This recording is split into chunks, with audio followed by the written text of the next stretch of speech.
ఆంధ్రప్రదేశ్ రాష్ట్ర వ్యాప్తంగానే కాకుండా ఈరోజు ప్రతి ఒక్క తెలుగు వాళ్ళలో జరుగుతున్నటువంటి చర్చ చంద్రబాబు నాయుడు గారు వ్యవస్థలలో తన మనుషుల్ని పెట్టుకొని తను ఉపయోగించుకొని తర్వాత ఏదైతే వాళ్ళని ఎలా ఉపయోగించుకుంటాడు అనే దాని మీద ఈరోజు పెద్ద ఎత్తున చర్చ జరుగుతూ ఉంది. అంతకుముందు తెలుగుదేశం పార్టీని కూడా అదేవిధంగా తెలుగుదేశం పార్టీని, ఆ పార్టీ జెండాని, ఆ పార్టీ సంబంధించినటువంటి గుర్తుని, ఆ పార్టీ అకౌంట్స్ని జయప్రదంగా సాధించాడనేటటువంటిది అందరికీ తెలుసు. ఇప్పుడు మరొకసారి పెద్ద ఎత్తున చర్చ జరుగుతూ ఉంది. ఏదైతే జస్టిస్ మల్లికార్జునరావు గారిని లోకాయుక్తగా నియమించడం మీద. ఎవరి జస్టిస్ మల్లికార్జునరావు గారు అంటే ఈయన పేరు జస్టిస్ తల్లా ప్రగడ మల్లికార్జునరావు గారు.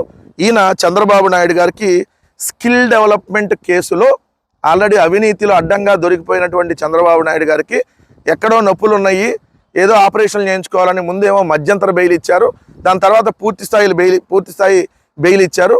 ఆయన్ని ఇప్పుడు లోకాయుక్తగా నియమించడం మీద ఈరోజు పెద్ద ఎత్తున నెటిజన్లు తప్పుపడుతున్నటువంటి పరిస్థితి.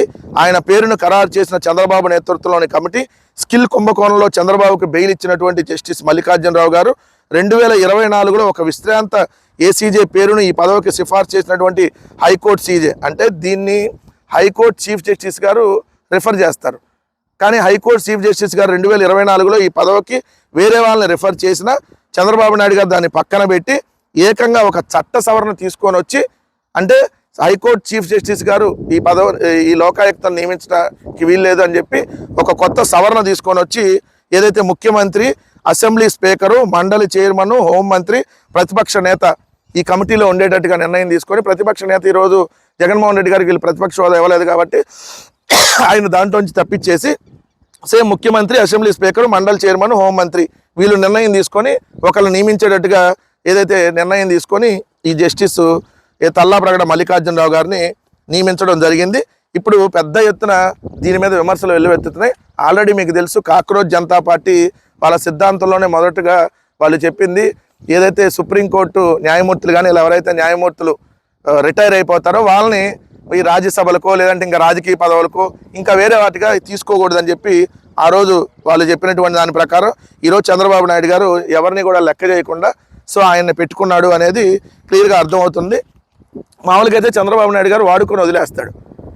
ఎవరినైనా వాడుకొని వదిలేయటం అలవాటే.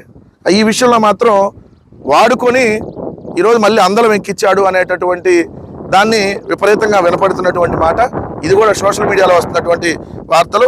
100 కోట్ల రూపాయల నిధులు గోల్మాల్ చేసినటువంటి స్కిల్ డెవలప్మెంట్ కేసుకు సంబంధించి ఆయనకు మధ్యంతర బెయిల్ ఇచ్చాడు అనేటటువంటి దాంట్లో ఈరోజు జరుగుతుంది. ఎందుకంటే చంద్రబాబు చేసే అవినీతి అరాచకాలకి సంబంధించి వ్యవస్థల్లో తన మనుషులను అడ్డం పెట్టుకొని ఏ విధంగా అతను వాడుకుంటాడంటానికి ఇది ఒక ఎగ్జాంపుల్గా ఈరోజు చెప్తా ఉన్నారు. లోకాయుక్తకి జస్టిస్ మల్లికార్జునరావు గారిని వేయటం మీద పెద్ద ఎత్తున ఈరోజు విమర్శలు మాత్రం వస్తూ ఉన్నాయి. మరి చంద్రబాబు నాయుడు గారు ఈ నిర్ణయాన్ని వెనక్కి తీసుకుంటారా, మరి ముందుకెళ్తారా అనేది చూడాలి.